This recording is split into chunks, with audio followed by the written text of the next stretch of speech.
Le 14 juin prochain, nous présenterons notre traditionnelle vente des arts d'Orient et de l'Inde. Cette année, cette saison, je vais vous présenter 3 manuscrits des sciences arabes, une cruche ottomane de Teralemnia, un diadème marocain du 18-19e siècle et une sélection de nos peintures indiennes d'époque moghole.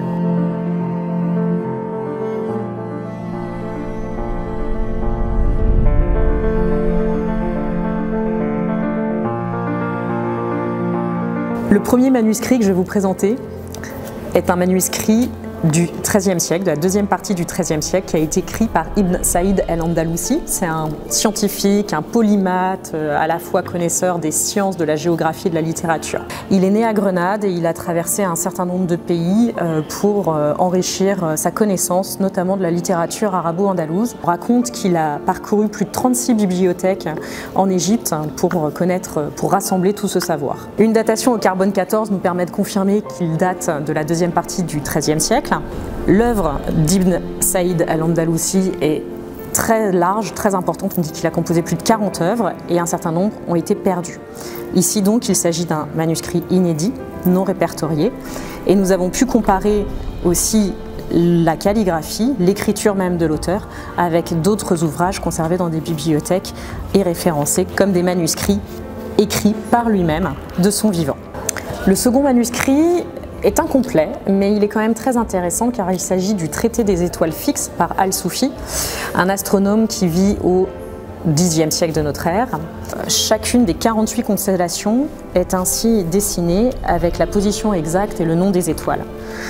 Nous avons là une copie qui est postérieure à l'auteur, qui est probablement du XVIIe siècle. Enfin, dans mes mains, on a un manuscrit qui n'est peut-être pas le plus beau, mais sans doute le plus précieux. Ce texte a été écrit par Najm el-Din el-Shirazi, c'est un médecin originaire de Shiraz. Il meurt en 1329 et cette copie est datée de 1322, donc quelques années seulement avant sa mort. Un exemplaire de ce texte est conservé en Angleterre, mais il date de 1331. C'est-à-dire qu'ici, il s'agirait de la copie la plus ancienne de ce traité médical sur l'art de guérir. Certaines pages sont de l'époque et on peut penser qu'il a été lui aussi écrit par la main de l'auteur lui-même. Au cours du temps, des remplacements ont été effectués pour préserver le texte et ne pas le perdre. Ce qui est particulièrement touchant, c'est que ce manuscrit a été conservé dans une famille de médecins jusqu'à aujourd'hui. On a des notes de lecteurs qui nous donnent ainsi la façon dont il a voyagé d'une famille à l'autre, mais toujours en gardant son usage de traité médical. Parmi les œuvres ottomanes de la vente, je vous présente cette jolie cruche non glacurée. Elle est d'une production assez rare, qu'on appelle les cruches de Teralemnia. Ça désigne l'argile rose comme ça, qui vient de l'île de Lemnos dans la mer Égée.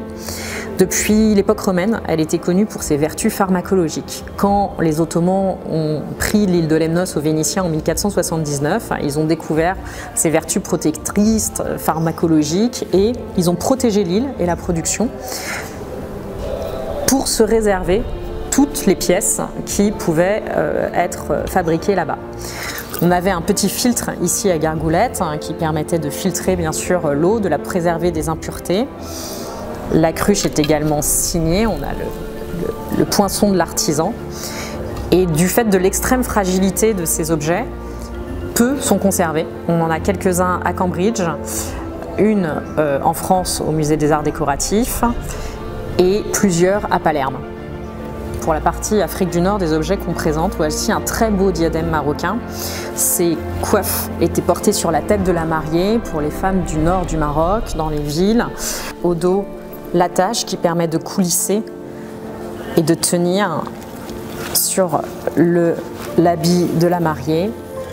Ici, on a le croissant avec l'étoile à 6 branches. Ce sont des bijoux, des plaques d'or émaillées, serties de diamants, saphirs, rubis et émeraudes, bien sûr. Il n'est pas fréquent de voir ce type de diadème. Des bijoux citadins du nord du Maroc, on en trouve. Mais de cette époque, avec ce montage, on est vraiment dans le 19e siècle, ancien, comme on peut le voir dans certains portraits de Portals, notamment la jeune mariée juive à Tanger. Ces orfèvres sont héritiers d'une tradition andalouse de l'époque du XIIe, XIIIe siècle, et ils se sont installés au Maroc lors de la fin du royaume de Grenade. La deuxième partie de la vente est consacrée aux peintures indiennes et persanes. Cette fois-ci, nous avons une belle sélection de peintures mogholes. La première est cette peinture aux marges florales, typique de l'époque de Shah Jahan, qui est cet empereur qui a lancé la mode des peintures de fleurs. La scène représente la visite d'une princesse à une yogini. Cette page fait partie de l'album de Nasser al-Din Shah, qui est l'empereur Qajar, qui a fait rentrer l'album dans les collections du Golestan. 85 feuillets sont donc conservés en Iran et un certain nombre de feuillets perdus en Europe. On y voit une foule de détails dans les tenues, dans les soieries, dans les bijoux. Ces deux peintures datent, elles, du XVIIIe siècle, toujours de l'époque moghole néanmoins.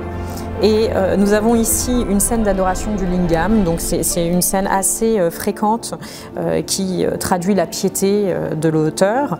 Et ce qui est ravissant dans cette peinture, c'est la foule de détails au niveau de la lune, les oiseaux, les poires, les arbres. C'est vraiment une scène nocturne, mais d'une très belle qualité. De l'autre côté, je vous présente cette miniature qui a un portrait de notable. Il est assis sur sa terrasse, il reçoit en audience 2 visiteurs. On voit la richesse, la profusion des décors sur le tapis. Et ce qui est assez émouvant, c'est que la peinture n'est pas tout à fait finie. On voit le dessin de la pipe à eau qui n'a pas été achevé.